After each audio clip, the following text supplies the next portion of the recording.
Nossa, eu ia contar uma coisa, mas como você colocou para gravar, eu acho melhor eu não contar, não. Ué, Deixa você pra lá. falou Agora isso você vai na ter que tirar, porque gravação. minha Agora tem que curiosidade. contar. Você vai Minha ter que contar. Você falou curiosidade. isso na gravação, já todo mundo do mundo já tá sabendo que algo aconteceu.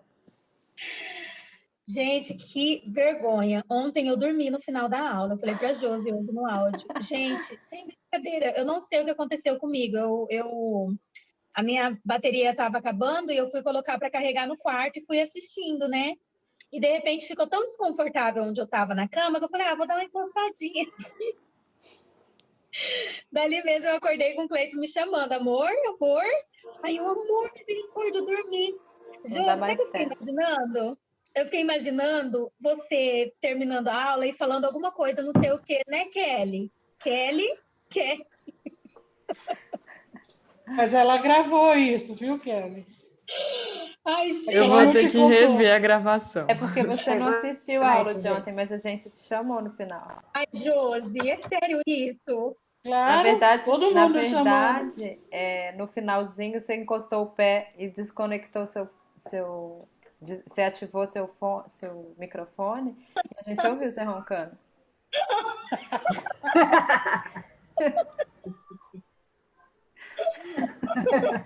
Daquela assim, ó, sabe aquela? A gente ouviu. Mas a gente não ia falar, não é, Felipe? A gente não ia falar, mas já que se confessou diante de todos, Então, A gente tinha combinado de fingir que isso nunca existiu pra você não se sentir para envergonhada. você não se... exatamente. Ai, gente, que Brincadeira. Se você não situação. tivesse me falado isso hoje, eu não ia nem ter percebido, de verdade. Claro que eu vi que você não estava visual no final, mas que você estava dormindo com a minha voz, eu não percebi, a gente nem sabia. Foi tão doce sua voz que eu não resisti, Josi. Não é, a culpa é minha agora, viu, gente? Fazer É. vocês dormirem.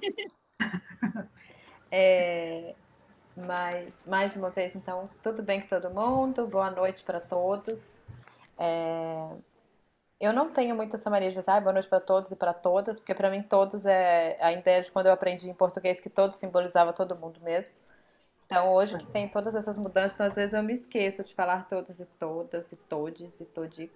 Eu não sei nem como é que pronuncia o todix quando é com X, porque eu acho que tem uma pronúncia que não existe para minha língua, que é esse Pra mim também no não. meio, porque a minha língua é meio presa em determinadas palavras e essa daí não sai. Então vai no todes mesmo, que todos entendem.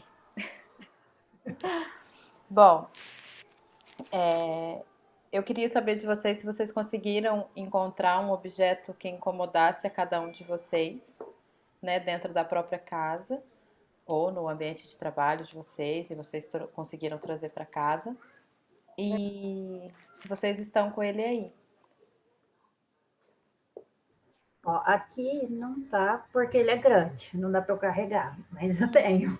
Mas você consegue falar sobre, então. Sim, sim. Tá legal. Eu vou usar ele daqui a pouco. Não usar, assim, presencialmente, tá? A gente vai usar dessa temática do objeto daqui a pouquinho. Então, se preparem aí.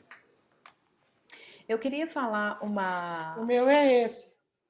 Olha, seu objeto se mexe sozinho. Ele te incomoda, Ana? Imagina, o dia inteiro grudado no pé. Olha, tô até mordendo. Tadinho. Quem mandou? Foi ele. Eu Foi Ah, deixo ele. se de eu pé. soubesse que animal podia, meu irmão tava aqui. Olha só. Eu vou Ai, mandar gente. mensagem pra sua mãe, viu, Alice? Ele tá viajando, é por isso que ele não tá, na verdade. Aproveita gravado, tem prova. Tá gravado, eu mando pra Patrícia depois o link.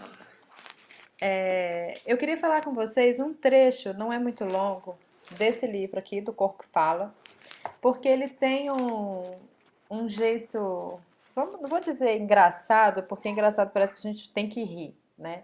Mas ele tem uma forma mais direta e simples de entendimento de falar sobre. Ele até coloca assim, ó, princípios da teoria de informação e percepção cinésica, os componentes simultâneos das mensagens em linguagem do corpo humano. Então ele vai comentar sobre coisas que acontecem com o corpo humano sempre que a gente se coloca numa determinada ação, né, numa determinada situação. Então eu vou ler para vocês, eu vou só pedir uma licença extremamente rápida, que eu preciso só pegar uma tomadinha que está aqui do lado, que senão eu não vou conseguir ficar conectada até o final da aula. Espera só um pouquinho.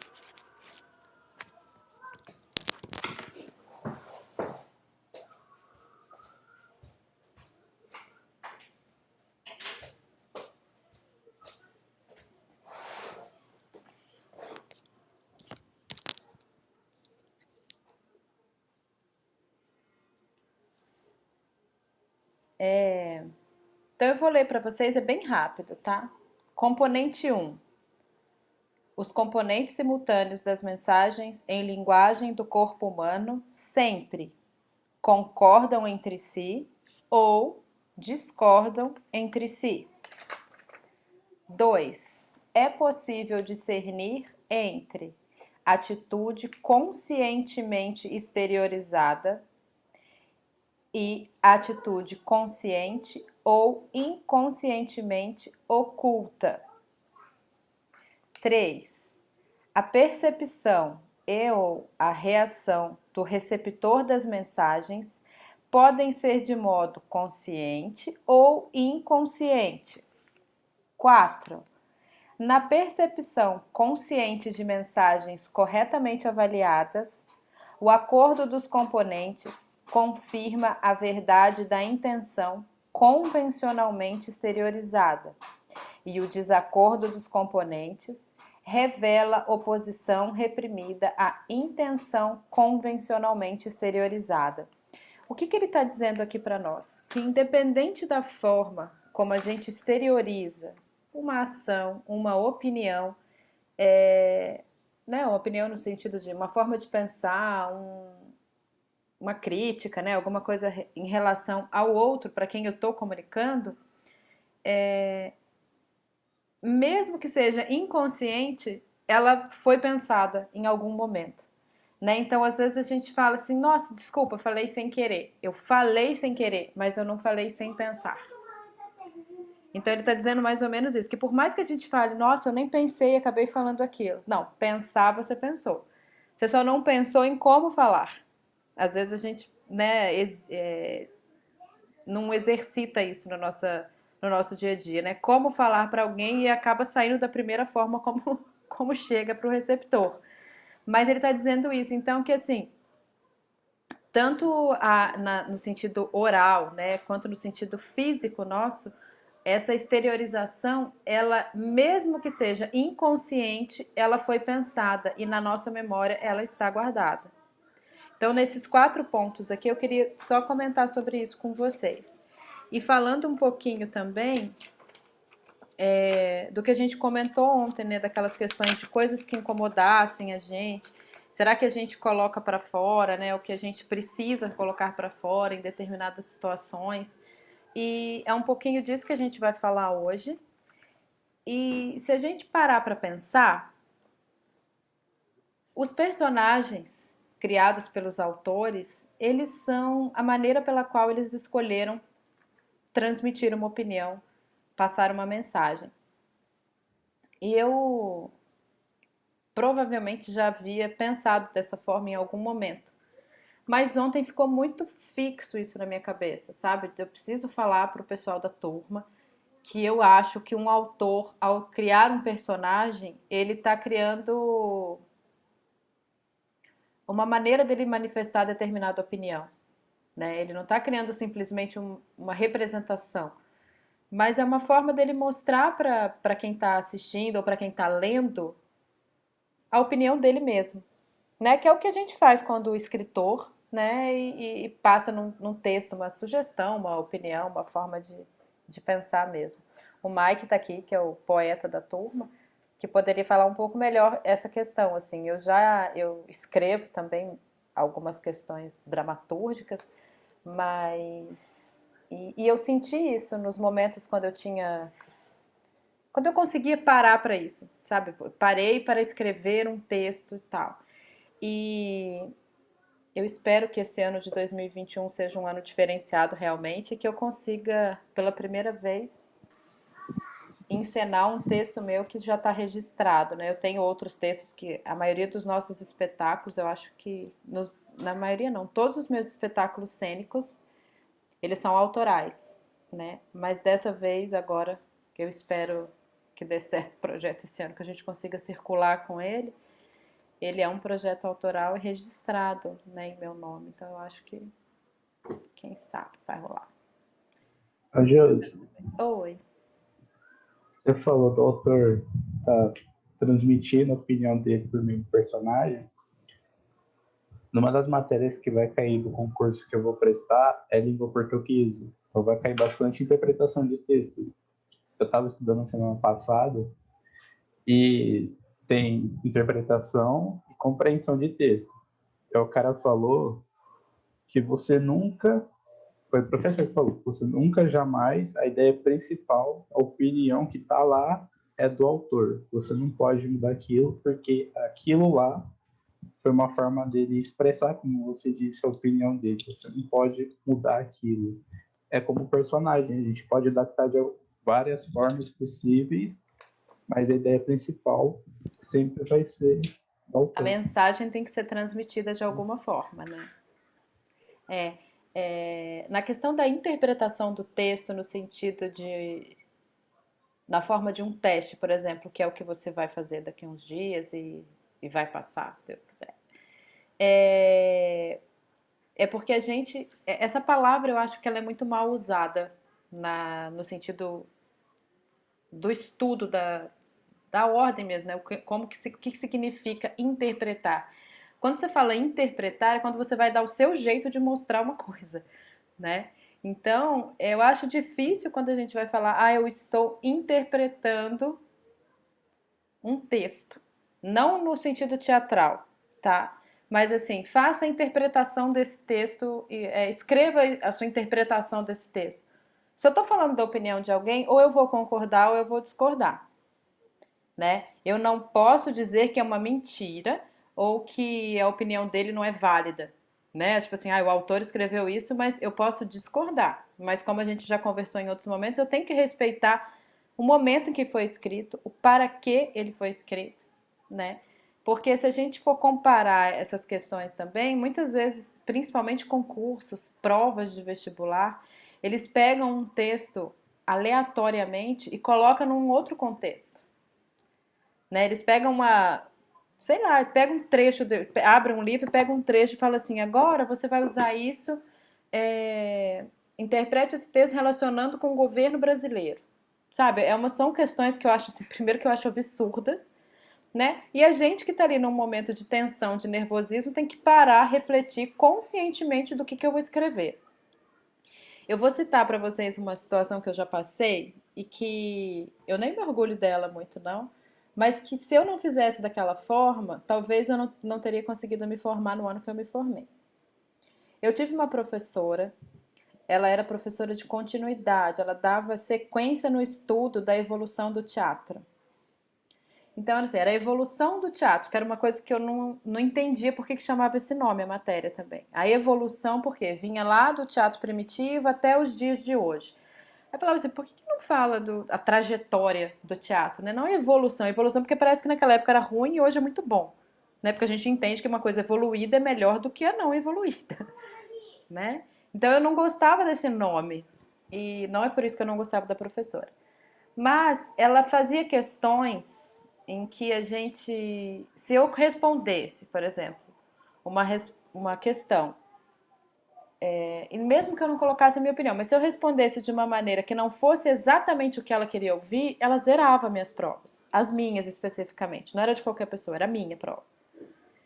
E aí eu olhava e falava assim, gente, o que está acontecendo? Será que só com ela que não vai para frente, né? Só com ela que não evolui, só porque chama evolução eu estou indo para trás? Eu não entendia o que acontecia com aquilo. E aí eu reprovei na matéria. E para meu azar, ela só ia acontecer no semestre seguinte, pela última vez, porque depois disso não teria mais essa matéria, mas como eu ia ter ela no meu histórico como reprovada, eu tinha que fazer ela obrigatoriamente, porque eu não podia sair como reprovada numa matéria no meu histórico e nunca mais ter feito ela depois. Aí passou um semestre e eu passei esse semestre, assim, chegando ao ponto de quase reprovar por falta, porque eu já não queria mais ir nas aulas dela. Porque se eu levantasse a mão, eu era a pessoa que não ia ser escolhida para falar. Se eu respondia uma coisa meio, sei lá, meio truncadinha, assim, ela já vinha com uma patada pra cima de mim, sabe? Eu não sei, acho que a mulher realmente, ou ela era apaixonada por mim, ou ela não gostava de mim. Tinha esses dois lados. E aí, no semestre seguinte, quando eu fui fazer a matéria com ela, eu falava assim, agora eu já sei, eu não vou expressar minha opinião, eu vou falar o que eu acho que ela responderia, mesmo que eu não concordasse.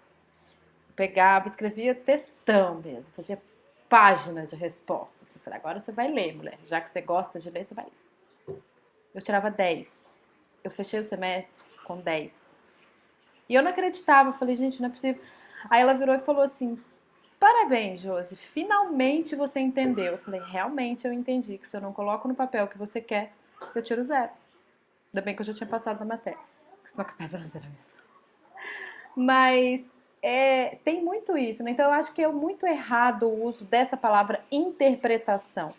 Porque quando você fala interpretação, eu entendo, até mesmo no teatro, né? Eu entendo como você vai dar a sua visão baseado na visão de outra pessoa, né? Você vai dar a sua versão da história, não precisa mudar a história, né? Não vai mudar os acontecimentos. Ele ia para a esquerda sempre, ele era uma pessoa que só andava pro lado esquerdo, eu vou virar ele pro direito porque eu não gosto do lado esquerdo. Não é isso. Tô dizendo um exemplo bem simples, mas assim, a gente vai mostrar da nossa forma uma outra opinião, né? Uma outra sugestão. E eu acho muito difícil essa questão de falar interpretação quando você realmente não pode interpretar. Prova de vestibular, prova de concurso, eu acho que não devia existir esse termo na hora do exercício ali.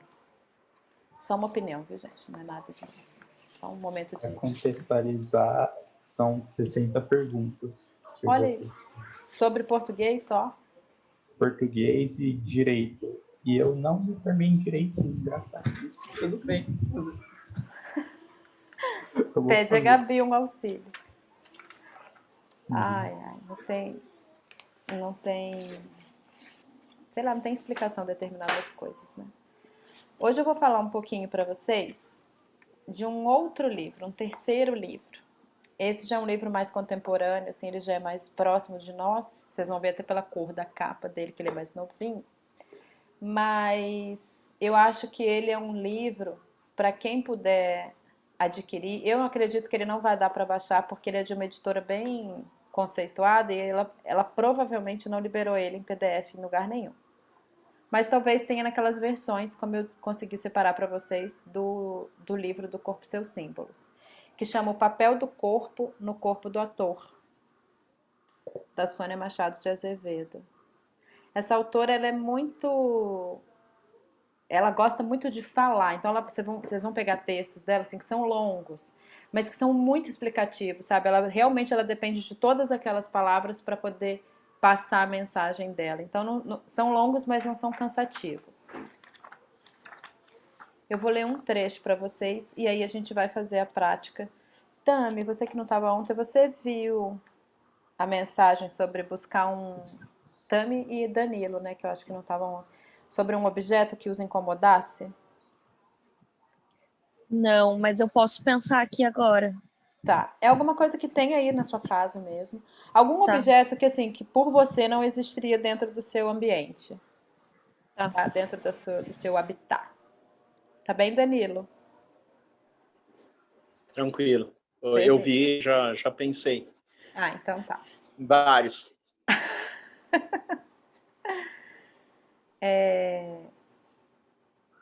Eu vou ler para vocês a que eu acho que mais parece com o meu estilo, tá? Ela vai falar de alguns trechos, em alguns trechos do livro.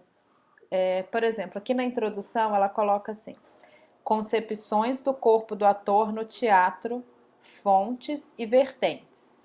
E ela vai falar de vários diretores ou escritores de teatro. Escritores no sentido de teóricos, tá? E eu vou pegar com vocês... Deixa eu ver quantos aqui. 1, Tá, eu vou pegar 3 dos que eu mais uso, dos que eu mais, assim, acredito do jeito que eu faço, mais parecem com eles.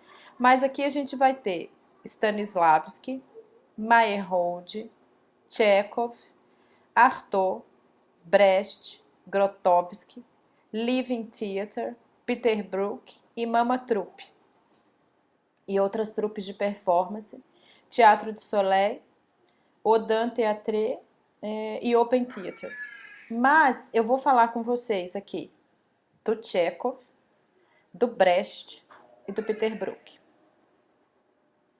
Quase que mais do Peter Brook.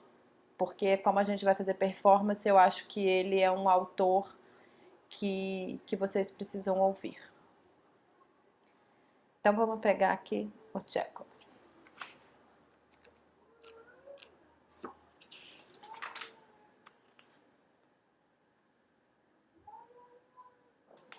Tá, eu não ia falar dele não, mas é que tem uma frase que eu abri aqui agora, que eu acho que vale a pena, que é do Meyerhold. Depois eu passo esses nomes todos pra vocês, viu, gente? Quando eu for passar as partes teóricas, vocês vão ter tudo isso.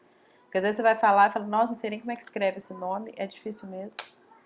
Ó, o ator deve adquirir a capacidade de reagir reflexivamente na sequência imediata à excitação, diminuindo ao mínimo o tempo entre uma coisa e outra. É preciso conhecer bastante o próprio corpo para saber exatamente que ar se tem ao assumir tal postura. Vamos lá. O Chekhov, ele é um autor russo que vocês vão ouvir falar dele, para quem é, né, do teatro. Vocês vão ouvir falar dele tanto em teoria, quanto em textos mesmo de teatro, tá? Em textos de dramaturgia. Quando a gente fala dramaturgia, foi bom eu falar essa palavra, porque às vezes eu pergunto isso para as pessoas, eles não entendem muito. Às vezes a gente não. O próprio estudo do dia a dia escolar trouxe para nós outros conceitos das palavras, né? A palavra drama é tudo aquilo que pode ter mais de uma versão interpretativa. Então, texto de teatro, todo texto de teatro é um texto dramático, né? Ele vem da dramaturgia, independente de ser uma tragédia ou uma comédia. Porque às vezes a gente fala assim, mas é um drama, né? É igual quando a gente vai pegar release de espetáculo, que você vai ler e fala assim, ó, estilo, por exemplo, do texto. Drama. Mas fala assim, drama é tudo, filho. O que você quer dizer com esse? O que é o seu texto? O seu espetáculo vai falar de quê? Né? Ele é uma comédia, ele é uma tragédia, não é um drama. Eu falei, eu sei, mas todo texto de teatro é um drama. Mas eu quero saber qual o seu estilo específico. Conta pra mim, para eu poder ver se eu vou ter interesse, até mesmo de assistir. E às vezes eu pelo menos já perdi espetáculos que foram bem conceituados depois por outras pessoas por conta de um release mal feito. Né? Às vezes você vai ler e fala assim, nossa, muito desinteressante, não me chamou em nada a atenção, não quero assistir isso não. Mas eu acho que isso é uma questão até para vocês como atores mesmos pensarem assim, o que eu quero passar para frente, né? O que eu quero passar para frente tem que estar no release. Né? Qual que é a intenção do espetáculo?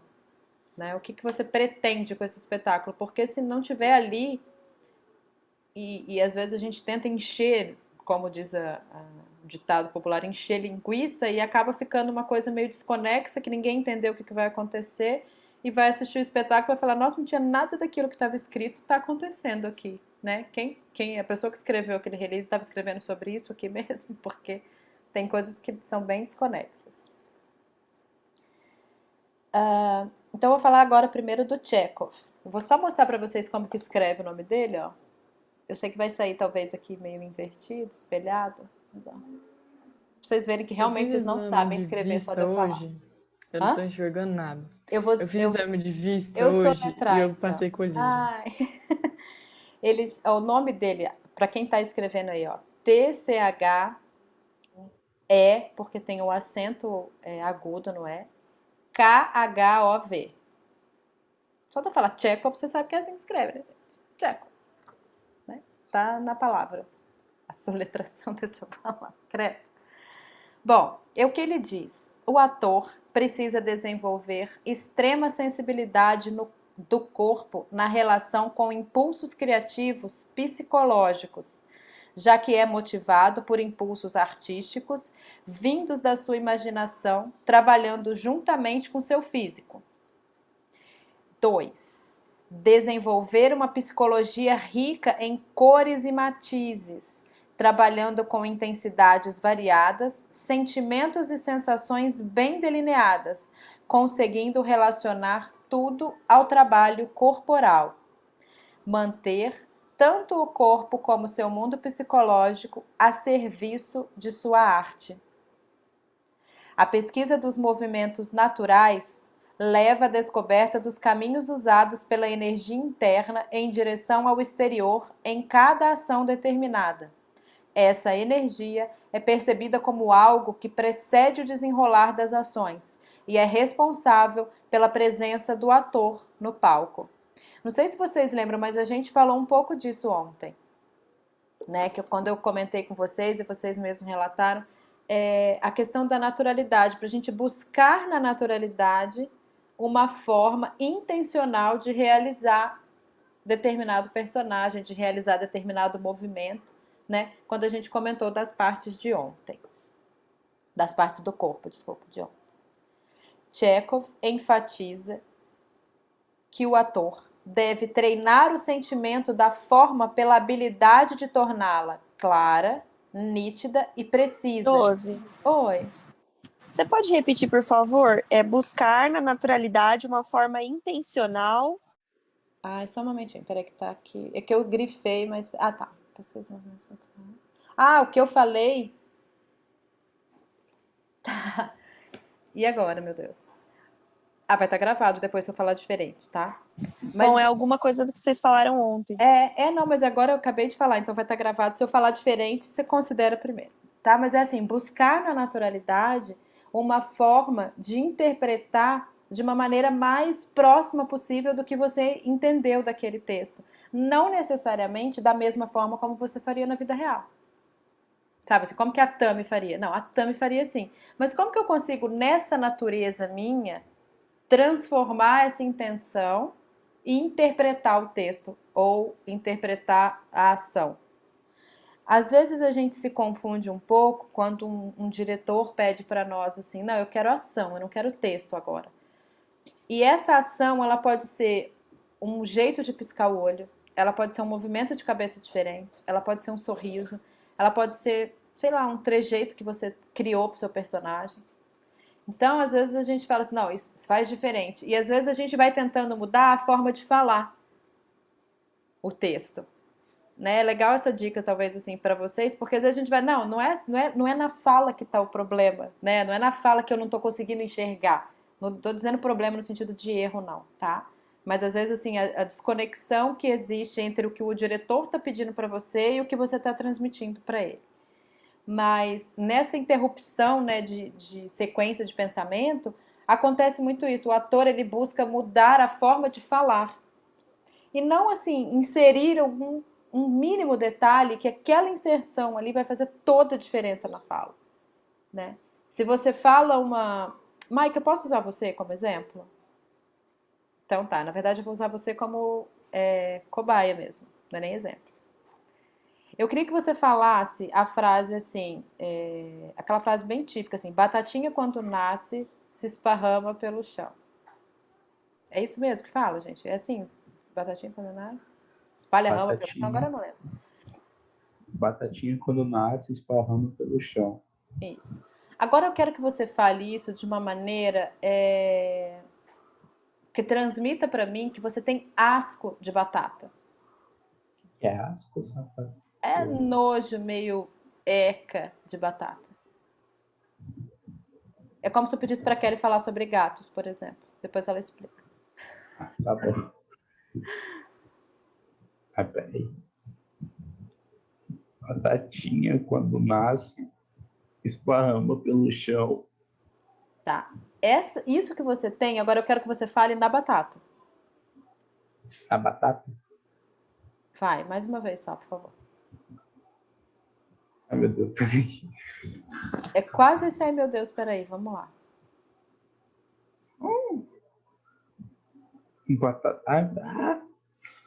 Batatinha Ah, quando massa. ó, eu vou usar o seu exemplo. Batatinha, batatas. Eu Ai, nem, eu- eu nem gosto de fazer isso como diretora, não, mas eu tô entendendo o que ele tá querendo dizer, porque às vezes quando a gente tá online assim é mais difícil. Mas é tipo assim, bata. Ah, gente, ai, quando nasce, esparrama pelo chão. Não sai. Tem jeito, porque vocês sabem como é que é, né? Não sai nem a palavra.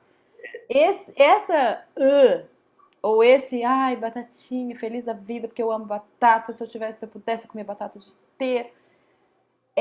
Às vezes é esse sentimento que falta na fala. Essa sensação, esse olharzinho pro lado, esse eu tenho que falar isso mesmo, sabe? E não é o jeito de falar, é o sentimento ao falar. E para vocês como atores, isso vem da naturalidade de vocês. Eu falo isso para vocês que eu brinquei com a Kelly. Ontem vocês estavam falando sobre animais, o Mike até citou os gatinhos dele. Acho que foi até por isso que a Kelly resolveu dar a cochilada dela, porque, gente, ela tem muita relia de gato. Ela não gosta de gato. Ela atravessa a rua se ela vê um gato. E eu não tô falando mentira, tô, Kelly? Ela é desse jeito. Então, se eu pedisse Eu tinha fobia de gato. E aí eu peguei um gato, eu adotei um gato. E agora eu amo gatos. Chego em todos os Kelly, lugares. nós Eu tinha fobia, eu deixava de ir na casa das pessoas, porque as pessoas tinham gato. Eu não achava justo o animal ficar preso se a casa era dele, então eu não ia. Eu atravessava a rua. Se eu tava num lugar e tinha um gato na rua, eu ficava olhando o tempo todo. Eu não conseguia prestar atenção na conversa. Era uma fobia mesmo. A Kelly tem isso também, gente. A gente já passou por situações até engraçadas. Coisa que eu nem percebia que tinha gato. Ela já sentia até o cheiro do gato. Ela ouvia barulho da unha dele no asfalto. Nossa, mas quem Nossa, tem é realmente... incrível que eu já ouvi vários relatos igual da Tami, de pessoas que tinham fobia e pegaram um gato e perderam isso, né? E já me falaram, Capaz de, se ela pegar o gato, ela pular na gaiola do passarinho que ela contou. Ó, no começo, quando você pega, é estranho. Os primeiros dias que você pega, como você tem fobia, é esquisito. Mas conforme você vai criando relação com aquele bicho, ele vai demonstrando algum vínculo com você, sabe? Aí Ele vai você virando começa seu a dono. entender que eles também são afetivos. Ele vai virando seu dono, porque basicamente gatos são donos. Gatos eles são donos dos humanos, né? Os humanos, eles são donos de cachorros. De gatos, não. Você pode ter até pensado que foi você que adotou ele, mas foi ele que te adotou. Eu falo isso porque eu já vi várias experiências de pessoas que tiveram gatos e todas elas me relatam da mesma forma. Nossa, esse bicho manda em mim. Eu falei, eu sei, eu já vi. Eu conheço isso também. Né? O gato que adotou a gente, os dois. Eles que entraram na garagem do prédio. Olha só. E aí que eu adotei. Você mora em prédio também? Moro em prédio também. Eu também. Bom, não querendo cortar essa questão que a gente está falando, porque é interessante também, porque são resgates que a gente pode utilizar que facilitam, às vezes, até em determinadas cenas. Eu posso falar para a Kelly assim, Kelly, imagina que batata tem a forma de gato. E fala essa frase que eu pedi pro Mike, sabe? Porque isso, na verdade, quem faria era o Stanislavski. Para quem aqui já estudou teatro stanislavskiano, entende o que eu estou falando, né? O Stanislavski, ele era um diretor que ele usava muito da memória emotiva, né? Ele tem um termo, memória emotiva, que você resgata na tua memória um sentimento e esse sentimento vai ser transportado para aquela interpretação, independente de onde você sentiu aquilo, né? Como eu disse agora, assim, Kelly, imagina que a batata tem a forma de um gato e fala para mim a frase, sabe? Então eu sei que isso demonstraria para ela alguma irritação, alguma coisa até mesmo de quase um nojo. Mas o Chekhov, ele convive, né, com o Stanislavski, e eles têm alguns contrapontos que são muito característicos. Os dois eram amigos, um interpretava textos do outro, assim, o Stanislavski fez muitos textos do Chekhov, né, ele dirigiu muitos textos do Chekhov, e as brigas deles eram homéricas, vamos dizer assim, já que a gente está falando de teatro grego, mas eles brigavam muito mesmo por conta do naturalismo extremo que o Stanislavski tinha, né, nas interpretações dele, e o Chekhov às vezes pega essa naturalidade e artificializa ela. Então, assim, é um pouco disso que eu tô querendo dizer para vocês. Não que na hora de passar a informação, de passar a mensagem no sentido de texto teatral, a gente vai fazer ele de uma maneira artificial, assim, distante de nós. Não, mas não é porque eu coloco no meu texto, por exemplo, que a personagem da Giovanna ouvia passarinhos ao fundo, né? Ela viajava tanto que ela chegava a ouvir os passarinhos, que eu preciso colocar um passarinho de verdade no palco cantando, e isso Stanislavski fazia, sabe? De chegar e colocar o passarinho, colocar a árvore de verdade e vir, vamos reagir com o cheiro do cocô de verdade. Então era toda uma coisa assim que a naturalidade às vezes ultrapassava o limite até mesmo tanto dos atores quanto de quem está assistindo, né? De incomodar até mesmo quem está assistindo. Ao final desse trecho do Chekhov, eu vou relatar para vocês um espetáculo que eu assisti uma vez. Eu tinha acabado de estudar uma teoria do Stanislavski para um trabalho que eu ia fazer, e quando eu assisti o espetáculo, eu senti tanto mal que vocês não imaginam. Depois eu vou contar essa experiência. Bom, o Chekhov, então, ele traz umas... Josi, Oi, eu tenho uma eu levei um pergunta. susto, eu não tava olhando. O Chekhov é o do texto A Casa de Bonecas? Ou não? Nada a ver. Casa de Bonecas. Ai, tem um texto dele que é muito conhecido que chama O Jardim das Cerejeiras. Agora, a Casa de Bonecas, eu não sei se é dele. Eu tô achando que é. É do Ibsen? Bom, não sei. Eu Então, acho eu que confundo talvez... muito o Ibsen também, mas o Ibsen é da Cantora Careca, né? É. Eu tô achando que a Casa de Bonecas também é dele, mas eu vou pesquisar aqui enquanto eu tô lendo. Peraí, eu vou dar um É Google. do Ibsen. É do Ibsen. Achei aqui. É do Ibsen mesmo. É porque são próximos até a escrita dele é bem próxima, né, uma da outra. Desculpa, é que como eu tava olhando pro livro, eu levei um susto quando você foi falar, porque normalmente eu vejo brilhar o verdinho aqui, eu já sei que alguém vai falar. Desculpa, meu coração tá até acelerado. Em exercícios imaginários, o ator há de, entre outras coisas, apreciar a vida das imagens, ordenar-lhe mudanças, buscar sua vida interior, em última instância, desenvolver uma imaginação criativa. Ao perceber que essas imagens são fruto de sua criação pessoal, o ator deve tentar transformá-las, organizá-las e trabalhá-las com liberdade. Que é um pouco disso que eu estava falando para vocês agora, né? A gente pega dessa nossa naturalidade e artificializa ela num outro corpo, numa outra potência, numa outra história, que não a minha. A experiência que eu queria relatar para vocês era a seguinte. Eu tinha acabado de estudar essa questão do teatro naturalista e ele me dava um pouco de receio de trabalhar com aquilo, porque realmente era o que a palavra diz mesmo, é você usar tudo quase que no limite das coisas, sabe? Assim, eu preciso de uma árvore, eu vou tentar colocar uma árvore de verdade, conforme der.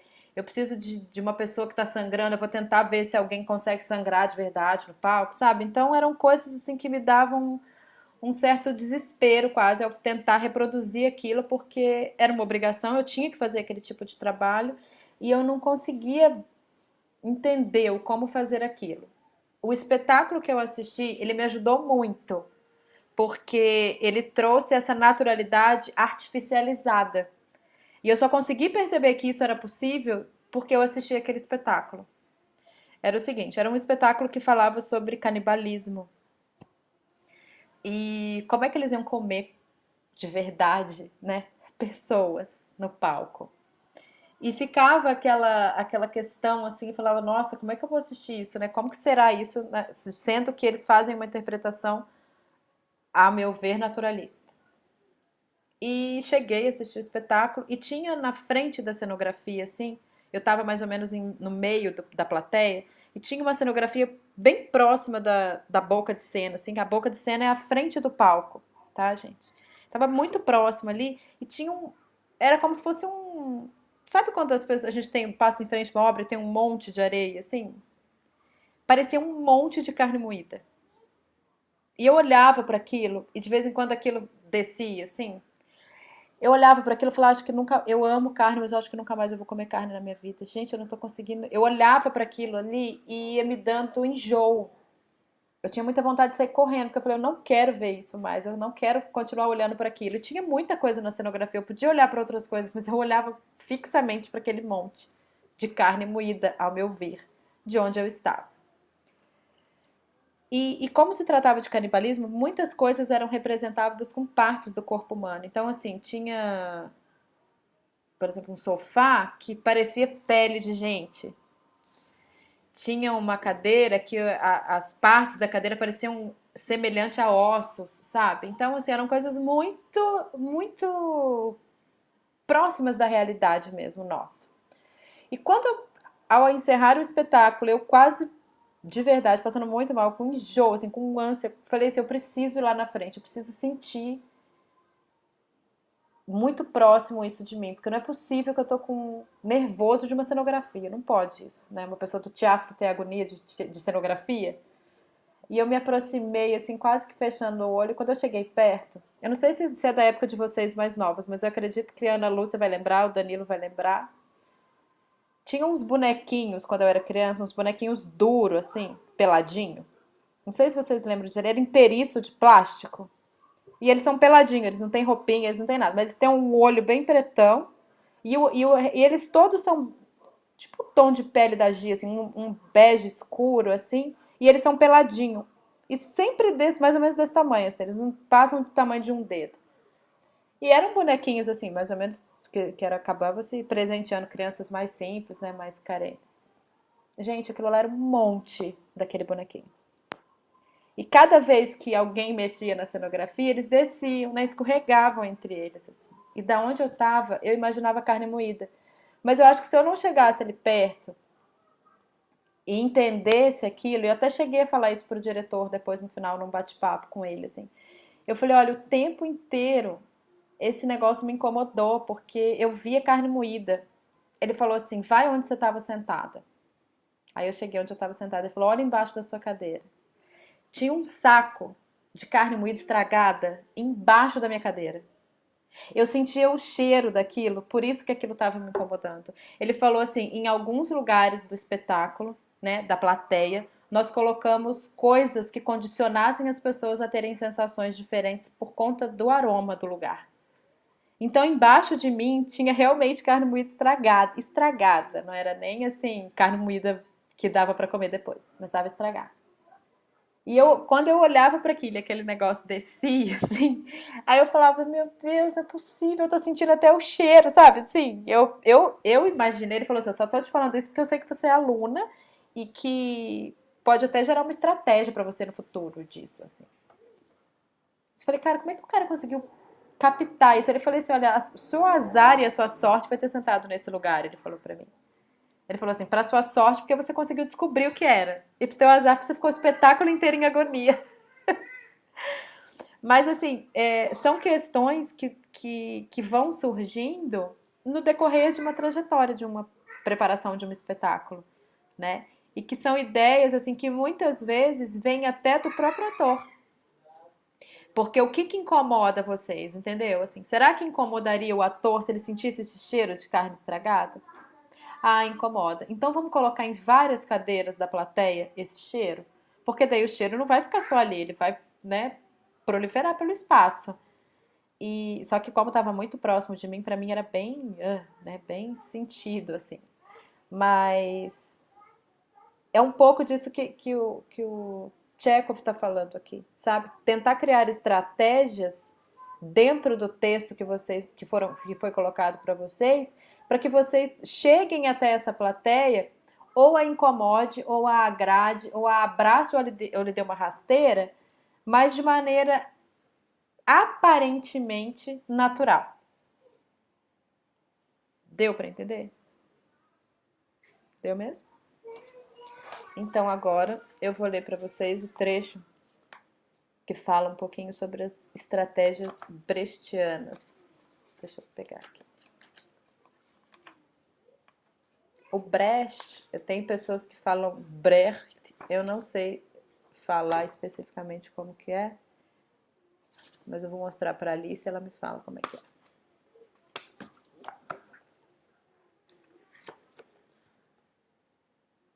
Ó, Alice escreve assim, ó, Brecht.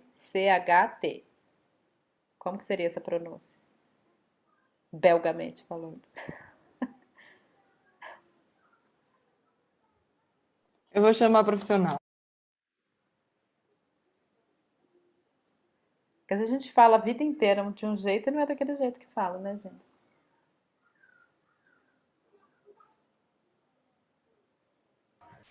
Ela tá falando, mas tá mudo, Bel.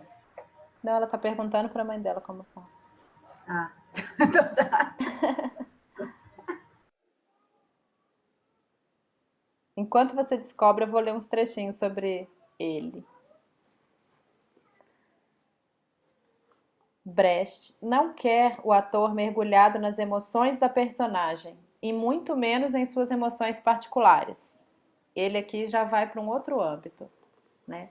Ele é um dos primeiros diretores que fala da quebra da quarta parede. Alguém aqui já ouviu falar isso? Alguém sabe o que é a quarta parede? Quem já ouviu falar sabe, mas alguém sabe o que é a quarta parede? Então eu vou falar para quem não sabe, quem sabe vai ouvir de novo. Imaginem um palco, né, como se fosse um cômodo, retangular ou quadrado, né? Quadricular, né? Que pode ser considerado.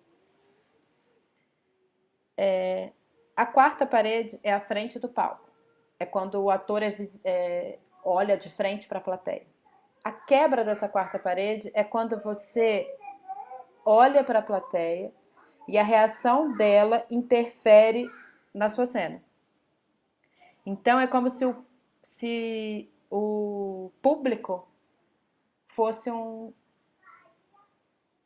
co-encenador, assim, ele vai encenar junto com vocês, né?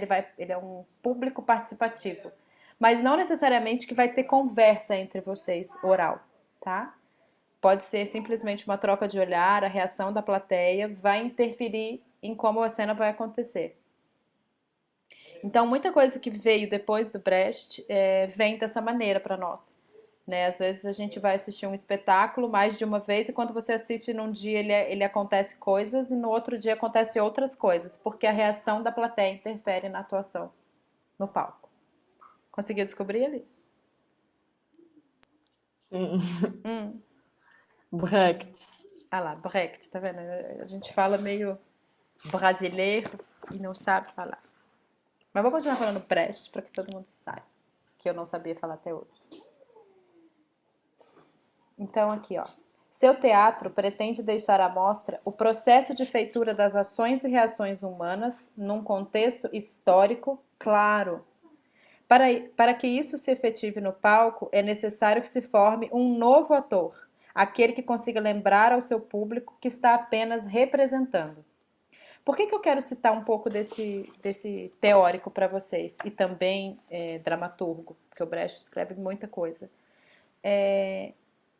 O que ele quer dizer com isso? No período dele era muito difícil, né? Ele viveu numa Alemanha, período de guerra, em que as coisas não podiam ser faladas, né? Então ele queria realmente mostrar para aquelas pessoas que ele estava representando algo que parecia a realidade.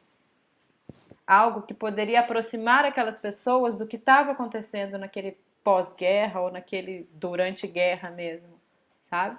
Então ele tem maneiras não sutis de dizer isso para a plateia. Tem um texto dele que é muito interessante, que para depois, em outro momento, se alguém quiser buscar, que chama Mãe Coragem. É um texto assim que retrata estritamente a relação da pessoa com a guerra. E é muito difícil de ler, porque é um texto triste demais, né? É um texto complicado, porque para quem não viveu aquela situação, é difícil entrar naquela história, né? É como se a gente nunca... É como se eu falasse, por exemplo, de pandemia para o cara que acordou de 11 meses de coma. Não sei se vocês ouviram falar essa história, vocês viram isso? Que teve um cara que acordou semana passada. Tem 11 meses que ele estava em coma e ele não sabia que estava acontecendo a pandemia. Ele entrou em coma antes da pandemia e voltou do coma nesse período que a gente está, que eu não sei nem se chamar de meio, porque a gente não sabe quando ele vai acabar. Mas é tentar explicar isso para essa pessoa, sabe? muito do que o Brecht faz, para quem já assistiu vai conseguir contemporaneizar essa questão, que é um filme que chama Adeus Lenin. Alguém aqui já assistiu esse filme? Não? Assistam filmes. Depois eu deixo lá para vocês de dica. Ele fala um trecho aqui, parece que eu fiz há muito tempo, mas não, gente, eu fiz isso aqui ontem, ó. Não sei se vocês vão conseguir ver, mas tem umas setinhas que eu coloquei aqui, ó, que são coisas que eu queria mostrar pra vocês. Tá vendo a setinha aqui, ó? É só pra vocês verem que eu estudei de ontem pra hoje. Por isso, olha. O gesto torna-se um ato social que pode exprimir relações estabelecidas entre homens de determinada época e tem, dessa maneira, a função de esclarecer o espectador. O que ele quis dizer, assim, eu não posso, para ele, eu não vou trazer, por exemplo, igual a gente vai retratar o teatro grego, né? Mas ele não quer que eu explicite para a plateia o teatro grego na Grécia Antiga. Ele quer que eu mostre para vocês como que acontecia naquela época, mas eu estou fazendo hoje.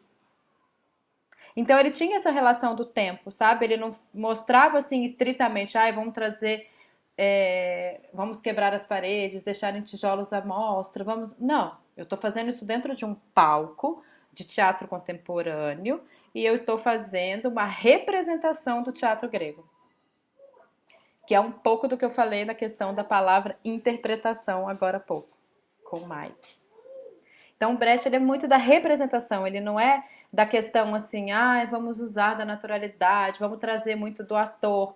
Não, é quase que informativo o teatro que ele pretende. E agora eu vou falar para vocês sobre Peter Brook. 33 anos.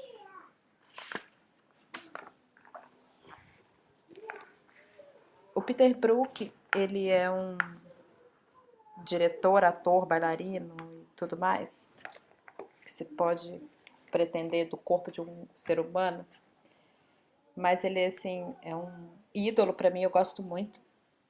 E eu vou ler para vocês, inclusive, o trecho que fala sobre ele completo.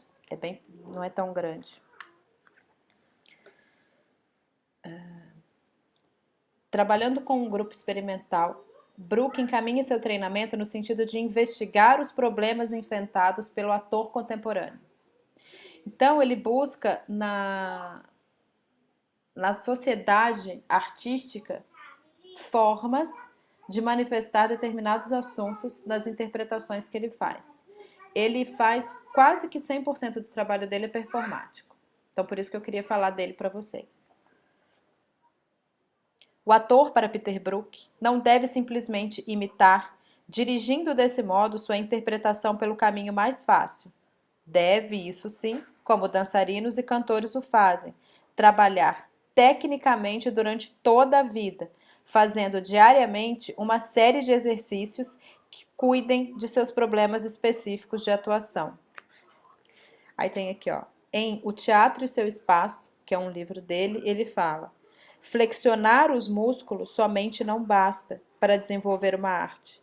As escalas não fazem um pianista, nem os exercícios de dedo ajudam o pincel de um pintor. Entretanto, um grande pianista pratica exercícios de dedo durante muitas horas do dia e pintores japoneses passam sua vida praticando o desenho de um círculo perfeito. Então, assim, ele quer que a essência do ator seja realmente a essência de vida dele, né? Então ele quer que ele busque, assim, é ator que você é? Então seja ator da sua própria vida. Seja ator em todos os momentos. Treine seu corpo para isso. Treine sua voz para isso. O corpo deve dar vazão ao que é invisível, às necessidades mais profundas, mas criar também o gesto para que seja visto por outras pessoas. Então, o trabalho do ator nunca é para a plateia. No entanto, é sempre para ela. Então, o que ele quer dizer? Que a gente não faz um trabalho para expor somente. A gente faz um trabalho para nós. É um portfólio físico e mental e evolutivo que a gente vai fazendo de nós mesmos. né? A gente vai coletando informações de cada interpretação que a gente faz, de cada tipo de exercício que a gente faz. Então a gente vai criando uma memória portfólio. Mais ou menos isso que ele quis dizer. E ele usa um trechinho do texto aqui para falar um pouco do trabalho do Brecht. Ele fala assim, ó, o estranhamento brechtiano é também um instrumento capaz de dar ao intérprete o referencial objetivo de sua própria atuação. Por quê? Como qualquer das outras artes, por mais fundo que se mergulhe no ato de criar, é sempre possível dar um passo para trás e ver o resultado, né? Que no teatro, em alguns outros tipos de arte, a gente tem o facilitador, que é o olhar de fora de um diretor, de um convidado que a gente tenha, né, como referência. Então, até mesmo nós, né? Fiz isso. Agora eu vou observar o resultado. É esse o resultado esperado? Não, não é. Eu queria determinada situação, eu queria outra coisa, Então vamos trabalhar em cima do resultado agora. Porque a gente já viu que na trajetória a gente já conseguiu chegar em algum lugar. É nesse lugar que a gente chegou errado, né? Que, tipo assim, não era aqui que eu queria chegar, então eu cheguei errado no lugar. O lugar tá errado. Então vamos mudar o lugar. Vamos mudar o foco. Vamos mudar onde eu quero chegar. Vocês estão conseguindo captar o que eu tô dizendo? Porque às vezes o olhar de vocês me passa uma outra informação. Tá chegando aí? Né? Porque às vezes eu olho pra... Mas que bom que tá chegando. Agora é o momento tão esperado por vocês. Quem tiver possibilidade de pegar o objeto e puder me mostrar, eu gostaria. Tirando a Aninha, que ela vai só citar porque ela disse que é grande. Deve ser alguma herança de vó que ela ganhou da casa da avó, que tem que ficar lá na casa dela. Pega o meu cachorro de novo. Quem dera não. fosse uma herança. Não, mas eu digo assim, porque às vezes a gente ganha coisas que a gente não sabe falar não, né, para aquele presente de grego. Putz, é horrível, né? Não Aí é? você tem que disfarçar, falar que gostou. Não, Ai, assim, que lindo. eu teve duas situações assim que eu ganhei coisas em que eu não sabia como reagir. Eu tive que trazer para casa e depois de um bom estudo assim consegui doar aquilo. Mas foi difícil porque eu falei, gente, se a pessoa chegar aqui em casa e perguntar onde tá, né, o que eu vou fazer? Não tem nem casa de praia para falar, tá lá na casa de praia. Não tem.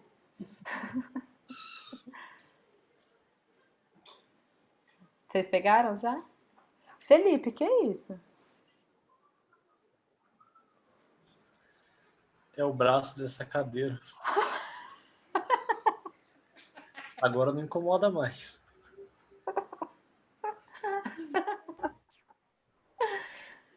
O braço da cadeira. Ótima dica.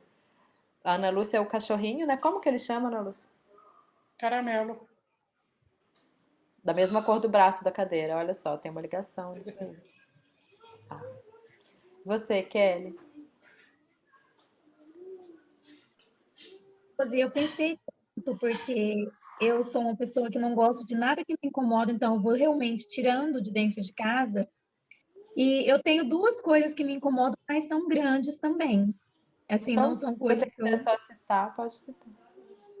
Sim, é a minha cabeceira da cama, porque como o quarto de apartamento é pequeno, me incomoda por conta do espaço. Eu não queria ter cabeceira. Eu queria tirar ela, encostar a minha cama e ficar com mais espaço no quarto.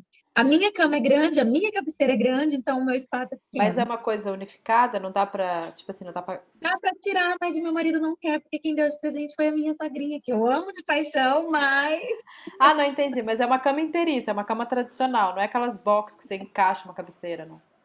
Não, né, é a cama box que encaixa a cabeceira. Mas eu posso tirar a cabeceira e eu posso encostar a cama na parede que me sobraria mais espaço, né? Na verdade mesmo, eu não queria nem a cabeceira nem a cama, eu queria outra cama menor do que essa, porque eu gosto de espaço. Mas, enfim. E o meu varal também eu não gosto, porque toma o meu espaço da sacada. Eu gosto de espaço. Eu amo espaço também, mas só pra dormir. Minha cama é aquela king ultra mega grandona, ela ocupa todo o espaço do meu quarto, mas eu não me importo, eu só vou no meu quarto pra dormir. Nossa. E eu gosto de dormir bem. Eu vou no quarto para dormir e para escolher uma roupa para sair, só isso. Eu não fico no quarto, então não me incomodo com o tamanho da minha cama, porque eu amo dormir de vez em quando. Agora tem os agregados, né, que chega no meio da noite, escalando, de repente tá lá em cima da gente. Então, em vez de ficar em cima, fica do lado, cabe 4, 5 numa boa. Nossa. Bom, mas vamos lá. Aninha, já que você também vai só citar, você quer já falar o que que é o seu? Ó, então, na verdade, assim, não é uma estante, mas é um móvel quadrado, mas que tem uma abertura na parte de trás para colocar coisa grande. Só que é uma coisa muito antiga, devia ter sido reformado esse móvel, não foi. Por mim, eu já tinha tirado e jogado fora faz tempo, mas aí não tem coisa para colocar no lugar. Então tá lá pôr espaço. Eu sei como que são, são os móveis antigos. Na verdade, assim, antigamente usava-se muito em cozinha esse tipo de móvel, né? Para acomodar coisas e tinha as portas embaixo para colocar alimentos, né? Eu tinha dois desses. Lá no meu espaço eu tenho um ainda e o outro eu doei para minha sogra. Mas não porque eu não gostava deles, porque eu gosto muito de coisas antigas, assim. Para quem já conheceu o meu espaço já viu que lá é permeado dessas coisas. Ou é coisa antiga ou é lixo mesmo, porque as pessoas. Acaba sendo antiga, porque as pessoas jogam fora porque é antiga e eu levo pra lá. Mas agora nesse momento de pandemia, ninguém tá jogando nada fora, eu também não tô buscando nada, com medo de pegar alguma coisa suja também. Mas o dia que você for desfazer, dá uma ligada aí, quem sabe eu te ajudo. Bom, Ana Lúcia é o caramelo e Alice. Então, ô mãe. Oi. Tadinha. Mãe, tudo bem? Sei lá, porque ela veio aqui, não faz sentido, depois eu falo com ela. Eu não pensei em muita coisa, porque eu sou uma pessoa que não ligo pra nada. Assim, o meu irmão. Mas tem a ver com o meu irmão, na verdade. Eu sou uma pessoa muito, extremamente bagunceira. Aí eu estava com o meu quarto. Meu quarto tem um problema, que ele é móvel planejado. Uma merda. Odeio. É uma coisa também. Minha casa inteira, que é tudo móvel planejado. Mas aí, porque a gente comprou a casa assim. E aí ele acaba não sendo muito prático, porque ele foi feito para uma outra pessoa usar. Então a pessoa, por exemplo, era um menino que era gamer. E aí, tipo, minha escrivaninha é muito escura, então não tem como eu estudar e tal, acaba me atrapalhando muito. Minha irmã saiu de casa faz 5 anos, o quarto dela estava livre. E o quarto dela não tem móveis planejados, porque é o quarto de visita. Aí tomei posse. Não para dormir, mas só para estudar. Então eu montei uma escrivaninha aqui e tal. Só que tem uma coisa que a gente não pode tirar da parede, que são um mural de fotos que tem só a cara da minha irmã. Tem até ex-namorado dela. Mas é porque, na época que ela colocou umas fitas que não saem. E se puxa, fica Rasga na fora. parede. Rasga a parede. Cai E a a parede foto? junto. Aí eu não tenho muita opção, mas aí eu tenho. Mas isso te incomoda. Aí incomoda, né? É chato. Queria pôr umas coisas mais legais. Esses dias eu tava ouvindo, só uma questão assim, só um intervalo, vamos dizer assim, da aula. Ouvindo essa questão sobre essa palavra, né, móvel planejado. Ele falou assim, um cara comentando na internet, eu acho tão estranho esse termo, né, móvel planejado, como se o cara que criou a mesa da sua casa não pensasse, não planejasse para criar ela, né? Só planeja o cara que prega as coisas na parede.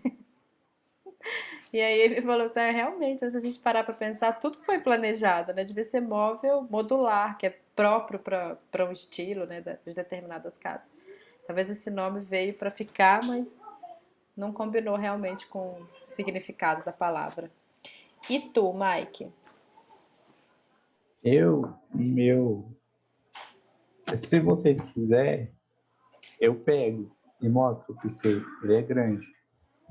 Porque é um quadro de quando eu tinha 14 anos. Estava no curso de espanhol, era 2014, época de Copa, vamos fazer foto dos meninos com camisa de time. E naquela época eu deixei o cabelo crescer. O cabelo não é. E eu olho para aquela foto e falo para minha mãe, tira isso daí da parede, pelo amor de ela Deus. deixa na parede. Ela deixa. A minha sala é um museu meu, só tem 4.000. Só que esse quadro, não, a batata. O quadro é a batata. Você Ou quer se mostrar quiser, pra nós? Que às vezes te liberta de alguma coisa. Agora eu o quero Mike, ver. o Mike versão anos 80. Pera aí, já volto. Anos 80 na década de 2000, né? Então, enquanto isso, você conseguiu pegar alguma coisa, Tami? Eu peguei. Tem muita coisa que eu não gosto, porque hoje eu moro junto, né, com uma pessoa da minha família, então tem muita coisa que acabou estando na casa quando eu vim. Mas são coisas grandes e tal.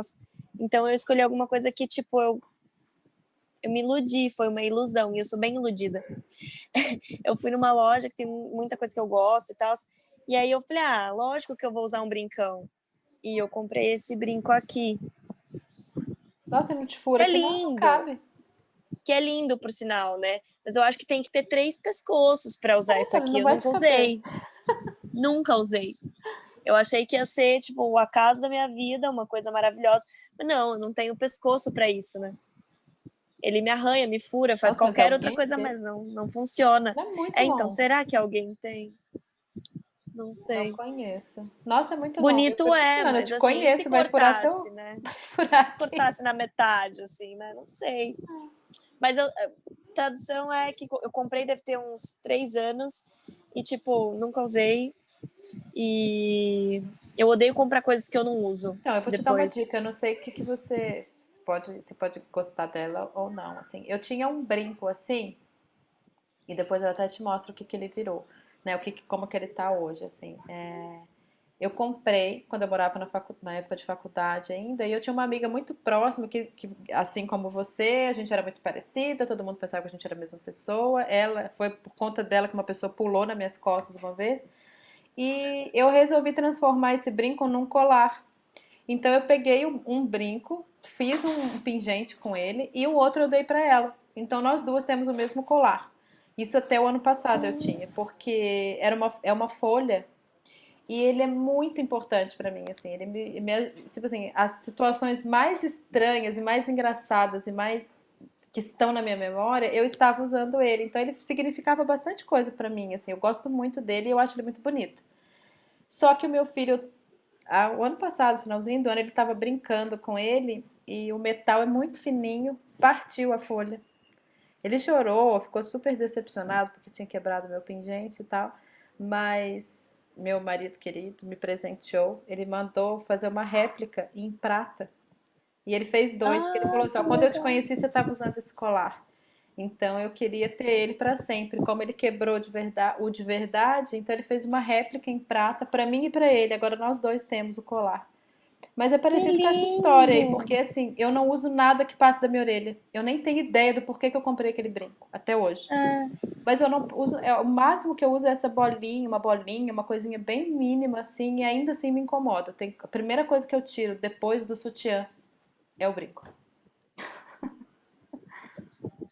Nossa, uma ótima ideia, porque eu acho que rola um super bonito, né? Esse pingente, por exemplo. Não, é que você pode fazer. Tem pingentes que hoje são usados, que eles são frontais e na parte de trás também. Então você pode fazer 2, assim, como um pêndulo, sabe? Fica bonito. Eu gosto, pelo menos. Se for usar um decote que é frontal e atrás também, ele vai aparecer. Sim. Super criativo, por sinal. Sugestão. Obrigada pela ideia. Vamos lá, Mike? Vamos de Mike a lá torcedor do Brasil? Não é do Brasil, eu sou um traidor da Espanha. Ah, é da Espanha. Eu também não torço pro Brasil, eu torço pra Alemanha. Quem quiser tirar print.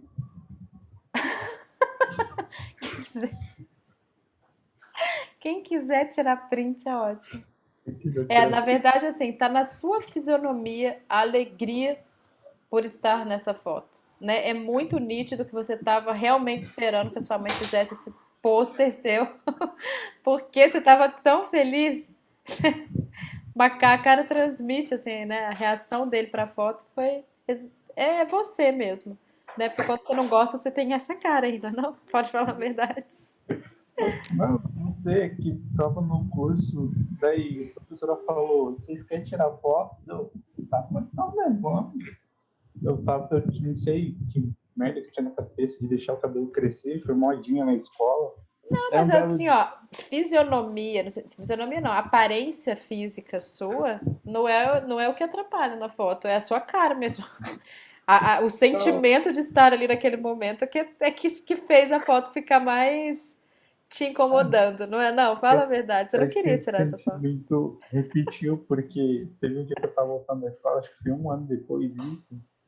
Acho que esse sentimento, mesmo sentimento que você falou se repetiu quando eu estava um carro estacionado na frente de casa.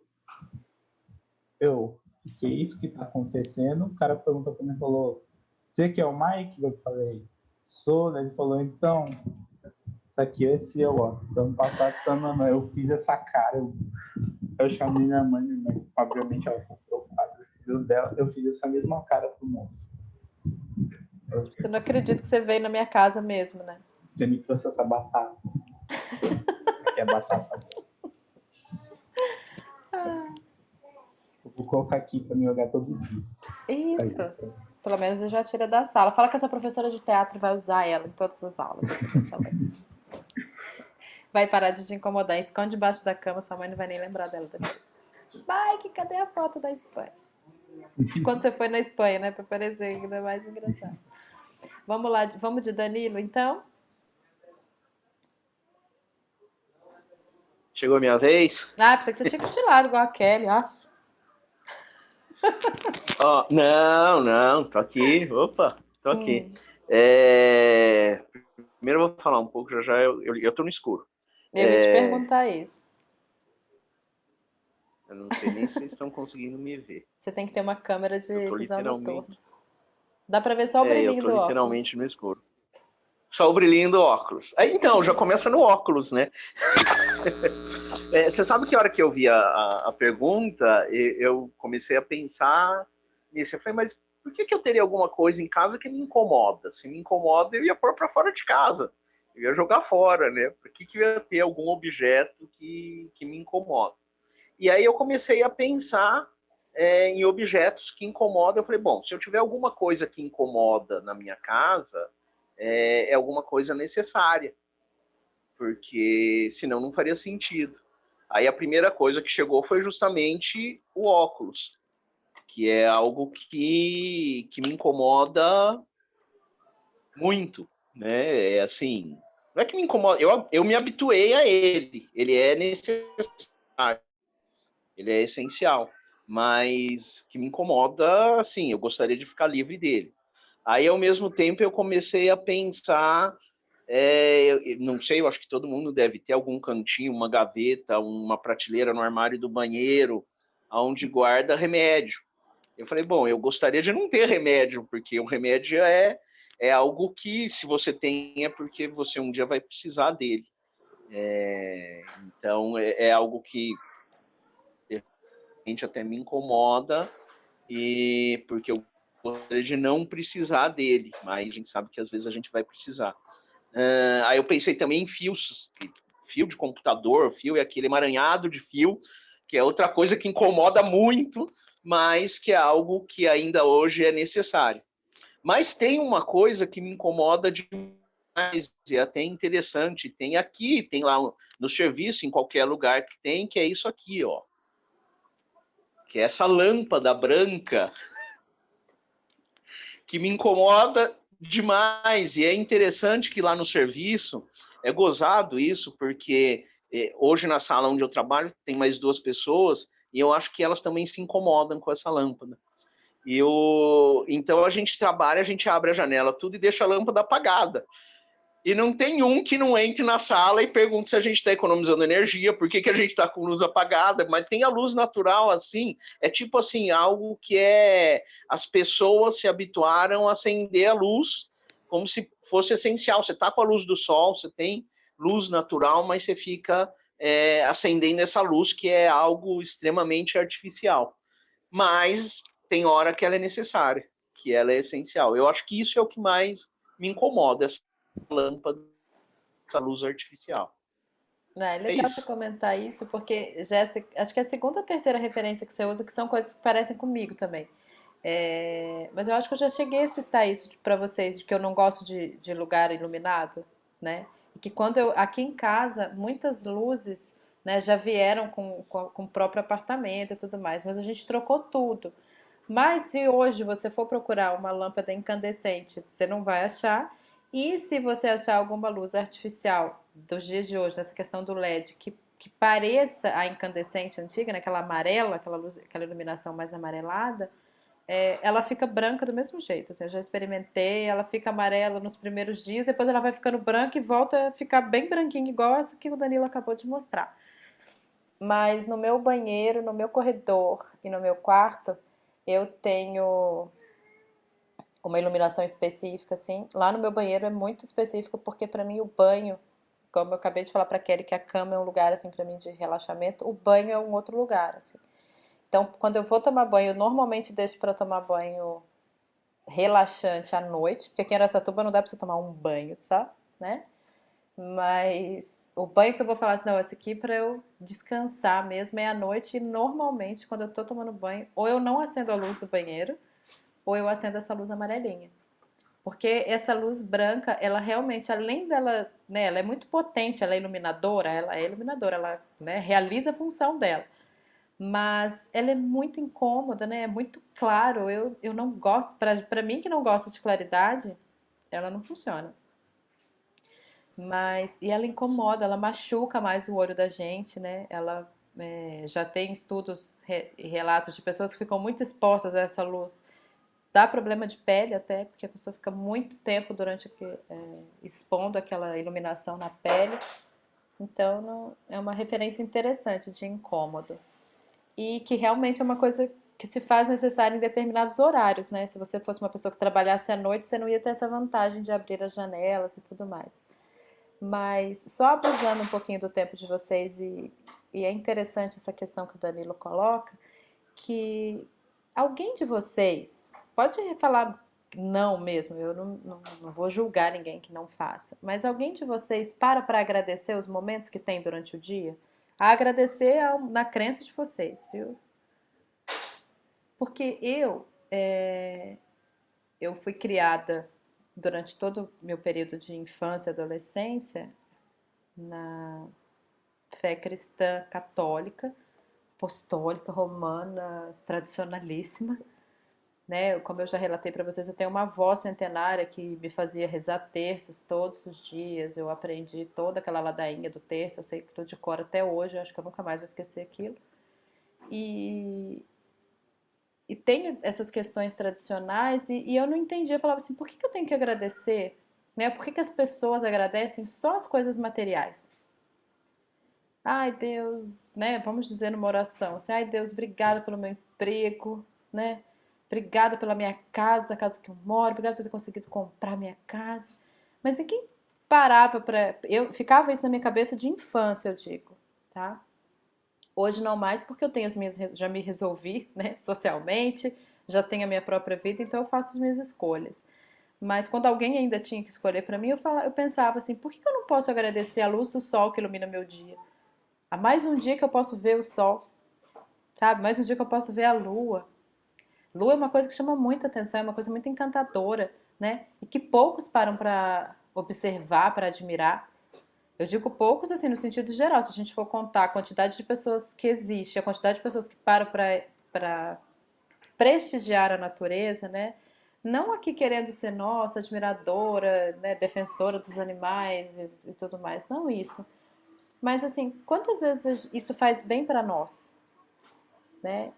Como que isso é no dia a dia de vocês? Porque para mim é tão bom, tão importante que eu quis passar isso para frente. Então, às vezes a gente acorda aqui em casa em horários diferentes, assim. Eu acordo mais tarde, né? Eu durmo muito tarde, então eu acabo acordando mais tarde nos dias que posso, né? Durante a semana é correria, porque o filho estuda de manhã, então tem que acordar cedinho.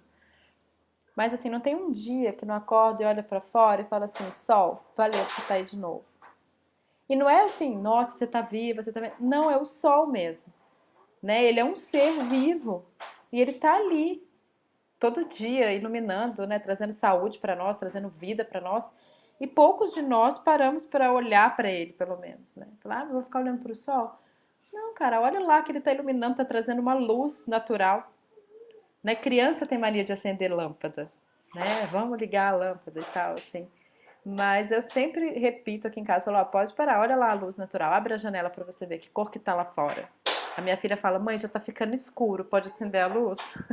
Ela se incomoda com o escuro, ela é muito parecida com o pai nesse sentido. Mas eu não, eu tenho essa questão da natureza, sabe? Acho que eu fui muito influenciada por eu não gostar de dormir e gostar de dormir. Quando eu durmo muito tarde. Acho que eu sou uma apreciadora do escuro por isso, que eu gosto muito da noite. Eu acho o sol encantador e tudo mais, mas o brilho de uma estrela no céu escuro me chama mais atenção do que uma iluminação numa praia paradisíaca que seja, né? Que são ambientes que não são muito parecidos comigo. Mas assim, que são relatos da vida normal nossa do dia a dia que podem trazer para nós sensações que a gente não espera. E isso pode vir na memória de vocês agora, nesse momento do incômodo, e trazer para mim agora, neste momento de um exercício que a gente vai fazer, que vocês, eu quero que vocês, deixa eu só ver o tempo que a gente tem, tá, ainda tá. Eu quero que vocês escrevam um trecho, eu não vou falar que seja uma frase ou uma palavra, ou 3, 4 linhas, ou um texto de meia página. Vocês que vão escolher isso, tá? No tempo de vocês, vocês vão ter de 0 a 15 minutos para realizar a atividade, porque a gente depois tem esse pequeno tempo para também debater sobre. Então eu vou ficar aqui em silêncio, eu não vou colocar nada, porque da última vez que eu coloquei música para vocês, na edição do vídeo eu tive que cortar a música porque o YouTube cortou a música do Black Eyed Peas do vídeo. Eu não sei se vocês já reassistiram ele, não dá para ouvir a música. Na hora da música fica um trecho em silêncio. Tem direito autoral, eu não sabia que eu não podia usar aquele trecho e na hora que eu fui publicar o vídeo ele não me permitiu por conta daquela música. Mas eu deixei lá mesmo assim. Não podia deixar de ter o vídeo da aula. Então eu não vou colocar nada para vocês. Se vocês quiserem bloquear o som aqui da tela. Eu não vou falar nada mesmo durante esses 15 minutos. A gente vai ficar aqui, se vocês quiserem permanecer aí com a imagem de vocês, vocês fiquem. Se todo mundo sair, eu também vou deixar sem a minha imagem. Tá legal, Tam, você já fala. Mas eu queria que vocês transfigurassem em forma de palavra sensações que vocês têm com esse objeto escolhido. Que seja a sensação, que seja o que vocês falariam para esse objeto, sabe assim, o que você diria para esse objeto e não para mim, tá? Ai, desculpa, Gi, você chegou a falar do seu objeto? Eu não lembro. Não, ai meu Deus, você tem que falar. Peraí. Peraí. Tami, pergunta o que você quer que a Gi vai contar para nós do objeto. Agora eu tô vendo a carinha dela e falei, gente, eu não lembro da Gi falar. Não, nada não. Já entendi. Tá? Ah, então tá beleza. Vamos lá, Gi. Me perdoa, passou despercebida. Você bem caladinha aí, ia fazer o exercício sem falar. Meu objeto, ele também é um objeto que eu não gosto, mas que eu preciso dele, mas que eu detesto com todas as minhas forças, que é esse negócio aqui de segurar. Celular? É uma coisa muito louca. Você coloca isso aqui em algum lugar e coloca o celular em outro lugar. E eu preciso disso aqui quando eu preciso gravar cena com o celular e eu preciso posicionar ele em algum lugar. Só que eu detesto esse negócio. Ele é muito difícil de arrumar. Eu fico uma meia hora só para arrumar o celular certo nesse negócio. E na hora de guardar, não tem como dobrar ele direito. Ele ocupa um puto de um espaço. Ele me incomoda demais. Assim, eu deixo ele na última gaveta que eu nunca abro, porque ele me incomoda só de olhar. Põe numa sacola, faz igual o Mike. Põe numa sacolinha bonitinha, assim, de tecido, que ela vai ficar mais protegida. E enfia embaixo da cama, gente. Ninguém lembra daquilo lá. Só na hora que você precisar, você vai saber que tá lá. Vamos lá então, vou começar a marcar o tempinho de vocês aqui.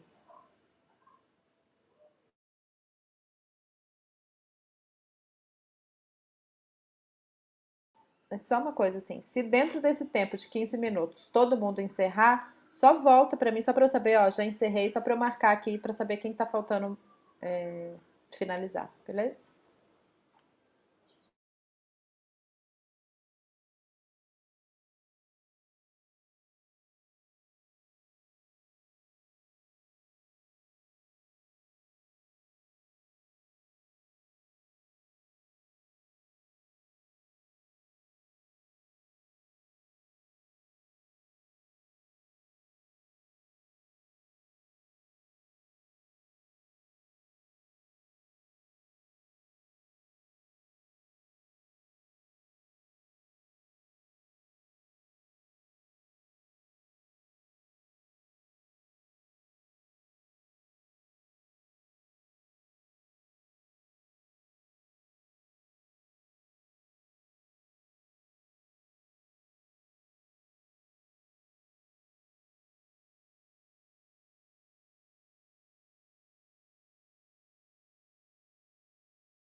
Pessoal, desculpa se eu interrompi alguém na escrita aí, mas eu queria que vocês deixassem, assim, quem está revisitando a frase, não fizesse nenhuma correção, nenhuma mudança, tá? Deixasse ela do jeito que vocês criaram no primeiro momento. Tem alguém que ainda está escrevendo ou todo mundo já acabou?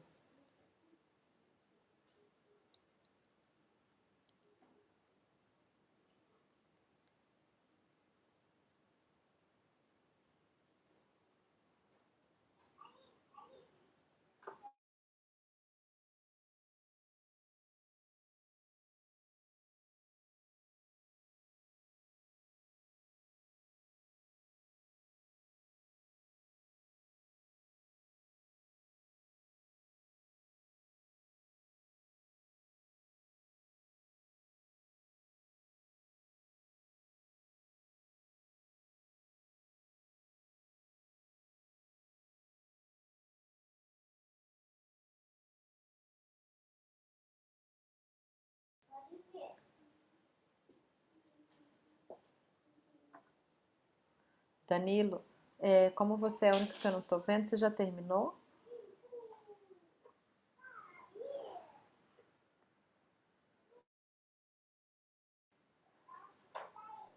Não, ainda não. Ah, tá. É para fazer só uma frase, é isso?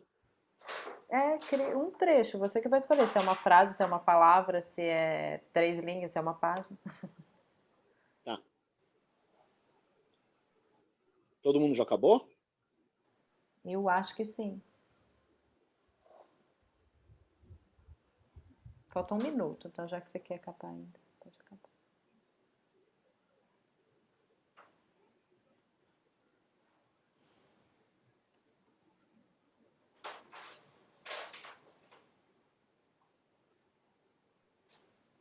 Pronto.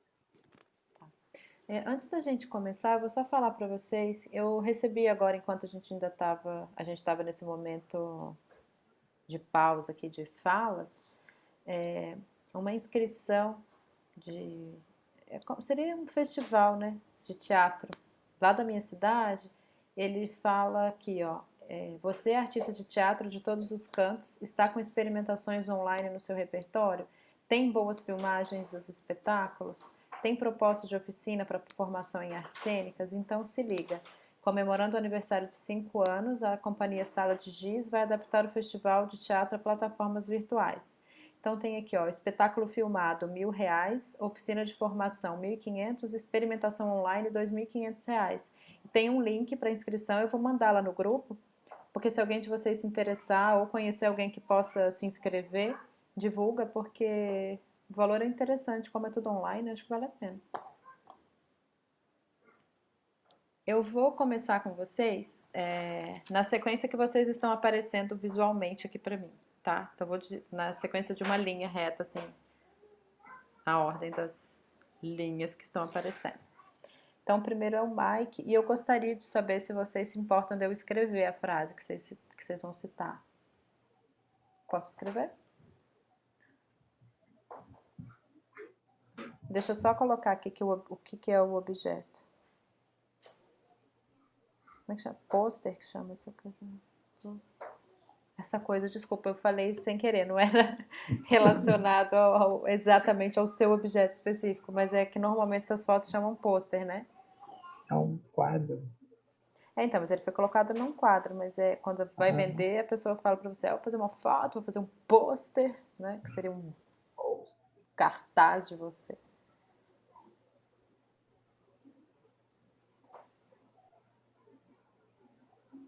Tá.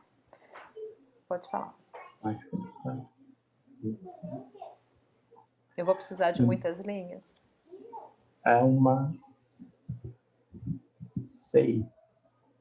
Tá. Mas eu fiz no Word, então não sei como que vai ficar o caderno. Não, posso pedir então uma coisa para vocês? Depois vocês escrevam elas para mim lá no grupo? Uhum.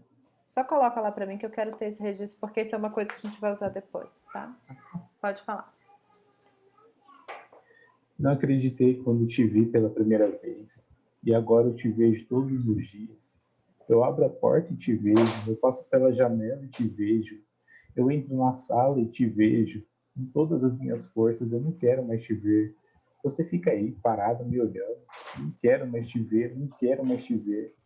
Para de me olhar assim, por favor, pelo amor de Deus. Mas aí eu lembro que eu não posso mudar isso, porque eu também te vejo quando eu olho para o espelho.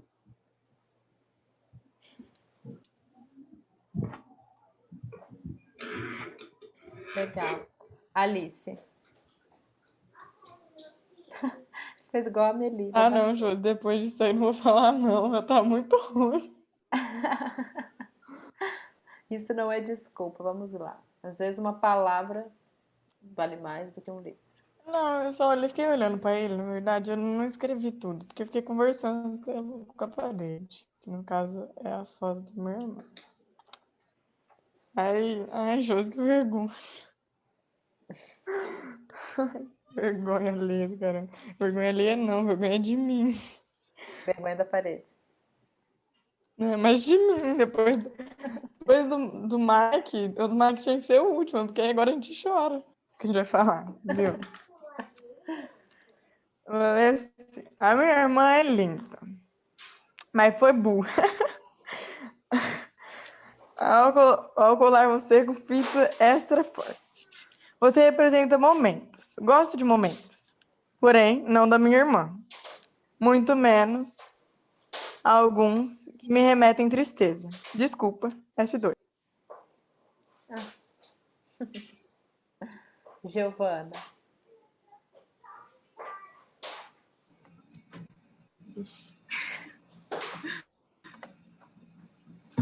Você me incomoda, me dá nos nervos, me irrita. Não gosto de te ver, nem de te usar, e muito menos de ter posse de você. O espaço que você ocupa poderia ser ocupado por algo bem melhor. Você poderia ser substituído por um objeto de mesma função, mas que fosse menos complicado.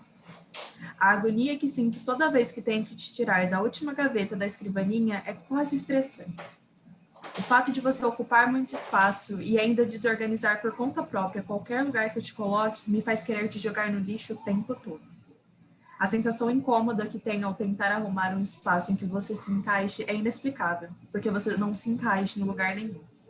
Você faz qualquer gaveta, armário, estante, caixa, prateleira e todos os outros lugares que já tentei te colocar parecerem ridículos, assim como você. Coitado desse suporte, gente. O que ele tem que suportar?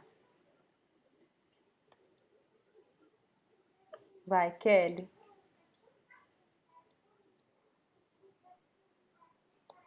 Se você não estivesse aqui, eu poderia ter mais espaço para mim e poderia deixar esse ambiente mais à minha cara. Colocaria minhas plantas aqui para decorar e dar mais vida. E também colocaria 2 cadeiras de área para ficar às vezes com o meu amor, curtindo o céu, ou vendo a chuva cair. Eu também poderia sentar aqui às vezes para ver o amanhecer que amo.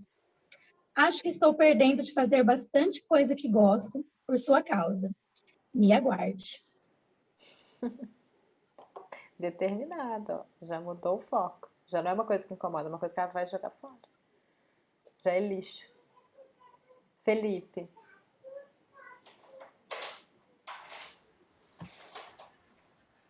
Desculpe-me por ter arrancado você da cadeira, mas a posição em que você ficou, eu nem podia apoiar meu braço em você, nem ignorá-lo, pois meu braço esquerdo não se sentia descansado com a sua presença. Contudo, sei que deve desempenhar seu papel como encosto muito bem, se não fosse pelo dano que sofreu em sua haste de apoio. De qualquer modo, não pretendo jogá-lo fora, se é isso que teme. Eu fui um pouco comprido aqui, na verdade, porque eu me senti um pouco culpado, na verdade, que minha mãe gosta desse negócio aqui. Sem problema. Pois saiba que minha mãe prefere a cadeira com você. Eu também, na verdade. Então, antes de deixar você aqui e voltar a Curitiba, pretendo pagar um bom soldador para repará-lo, e assim que você passe a apoiar os braços esquerdos... Aliás, perdão, é que essa página ela é pequenininha, tá?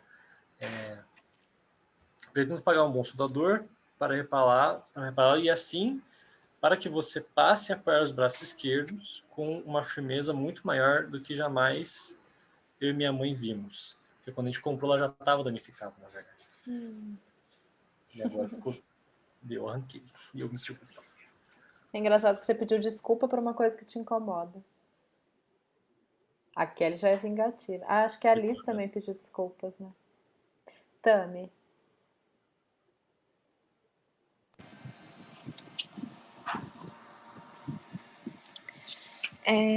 Triângulos, vértices, supérfluo. O que se faz com aquilo que não se cria utilidade? Existe vida que não seja útil? Recria. Utilidade é criação, vontade é criação. Mas a criação é sempre útil? Vocês, que poderiam ter pendurado muito minhas orelhas, me acrescentado segurança e beleza talvez, ali, guardados, parados. O que poderíamos ter feito das coisas que nos incomodam? Que o lugar do incômodo seja o espaço da ação. Ó, brincos que algum dia me brilharam os olhos, que suas frágeis existências no mundo das coisas seja um encontro que se mantém para além da primeira vista, tal qual me encantaram e passou. Ser brinco que não se usa, ser gente que não se usa. Será que não usei vocês ou vocês que não me usaram? Faltou-me pescoço, eis que os levarei para as girafas. Legal. Danilo.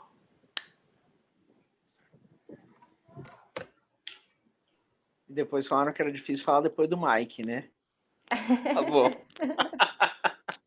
Todas as pessoas. Eu me surpreendi A com vocês partir escrevendo do próximo também. exercício, a Tami é a última. O branco da luz na minha retina não só me conduz, me desbaratina. Olha que o balançadinho da cabeça fez mais a frase ter efeito, hein? Aninha. Tem a Aninha e a Anona lá embaixo. Mas primeiro é a Aninha. Nossa, esse salário tão bonitinho que eu falei, né? Não é nada. Cara, eu falei assim, mude para um lugar que se encaixe com o mesmo estilo que você. Todos os objetos antigos. Legal. Mas transmite o que você precisa falar para nós. Isso que é o mais importante. Então, assim, às vezes a gente compara, né, o nosso jeito com o de outras pessoas, mas os sentimentos são únicos. Então, não tem como eu comparar o que o Mike estava sentindo quando ele escreveu, o que o Danilo está sentindo quando ele escreve, o que a Aninha está sentindo quando ela escreve, né? A gente tem sentimentos diferentes, por isso que escritas diferentes. Vamos lá, Ana Lúcia. Meu bichinho. Não? Não, tô falando, você escreve de óculos e tira o óculos para ler. Para ler eu tenho que. É meu bichinho de pé, que me persegue onde vou, mordendo meu calcanhar. Nem no banheiro mais tenho sossego, privacidade. Mas esses olhinhos verdes me encantam cada dia mais. Brigo e grito com você, mas sei que quando você crescer e se acomodar, se é que vai se acomodar, sentirei falta das suas bagunças. Olha que eu me senti parte desse texto em até um determinado trecho. Só no acomodar que eu não gostei muito, mas até o acomodar eu quase faço parte dele, pode perceber. Só não sou da cor dele, porque eu sou bem quase transparente perto de um caramelo. Guardem essa sensação que vocês que impulsionou vocês a escrever. Eu gostaria que vocês, agora, depois que a gente encerrar mesmo a atividade agora, que vocês fizessem isso aonde vocês escreveram, seja no computador, seja no papel, no caderno, que vocês coloquem ali que tipo de sentimento impulsionou vocês a escrever isso. É só o incômodo? É o incômodo e um pouco a mais? Ou, né, algum detalhe que impulsiona esse incômodo. Não sei se ficou muito claro isso para vocês, mas eu queria que vocês colocassem entre parênteses mesmo. Sabe quando a gente põe a referência? Coloca lá uma referência desse sentimento, uma referência desse texto que vocês fizeram, porque essas duas coisas vão fazer parte de um trabalho que a gente vai fazer depois. Então guardem isso, por favor. E, se possível, né, coloque para mim. Se vocês não quiserem colocar no grupo, pode me mandar no pessoal. Mas eu acho que tá legal no grupo, porque daí fica registrado lá para mim. E eu posso depois fazer print e não preciso ficar copiando. Não que a preguiça bateu agora, mas tem textos longos, né? Eu sei que na hora de digitar... Vocês podem fazer assim também, digitar no computador e mandar para mim pelo WhatsApp web. Né? Também dá certo assim. Bom, pessoal, eu espero que teoricamente, as coisas que eu falei para vocês hoje tenham acrescentado em algo para vocês, né? Esses registros de trechos que eu falo para vocês, de relatos, tanto pessoais quanto de autores que eu cito para vocês, são talvez agora meio dispersos, mas quando a gente juntar tudo, vocês vão perceber que tudo tem um porquê, é como se a gente estivesse montando uma receita de uma massa, né? De algo que vai virar, que vai nascer ainda, que vai surgir, né? É a gestação desse produto final. Mas eu estou gostando bastante do resultado, principalmente quando, num exercício como o de hoje, vocês treinam, né, expressar em palavras, não só orais, porque vocês foram ler algo que vocês escreveram, mas movimentar essa questão da escrita, porque eu acho que o ator precisa disso. O ator precisa expor e registrar essas exposições, sabe? Ele precisa colocar para fora, não só no espetáculo, mas colocar para fora em todos os momentos. Que foi muito do que a gente falou ontem. Eu não sei se o Danilo, ontem você conseguiu assistir a gravação? Eu não sei se você já chegou a ver. Eu não consegui assistir tudo, eu assisti uma parte, não deu tempo de eu assistir tudo. Não, é porque agora que eu me lembrei, a referência da atividade eu coloquei foi no WhatsApp, né? Por isso que você viu. Isso. Tá. Mas queria agradecer a vocês, porque assim, expectativa superada, né? Porque a gente espera que, principalmente nos dias de hoje, as pessoas vão escrever uma palavra e fala assim, incômodo. Não estaria errada, né, ao responder isso, porque foi isso que eu pedi. Transmitam em palavras, né, o que isso representa para vocês. E é um incômodo. Mas vocês poetizaram de uma maneira muito simbolista, eu acho, assim, sabe? Foi bem interessante de ouvir cada um de vocês. Gostei de verdade. Então, mais uma vez, muito obrigada a todos vocês. Até amanhã. Descansem. Juízo. Vou falar uma frase que eu falei no aniversário de 100 anos da minha avó, que é uma coisa que fica para sempre, eu acho. Porque é uma questão que a gente muitas vezes fala assim, isso é coisa de vó falar. Mas saibam aproveitar os momentos, para vocês aproveitarem eles sempre. Um beijo para vocês, boa noite, até amanhã. Espero que amanhã minha cara seja menos olheira. Boa noite, gente.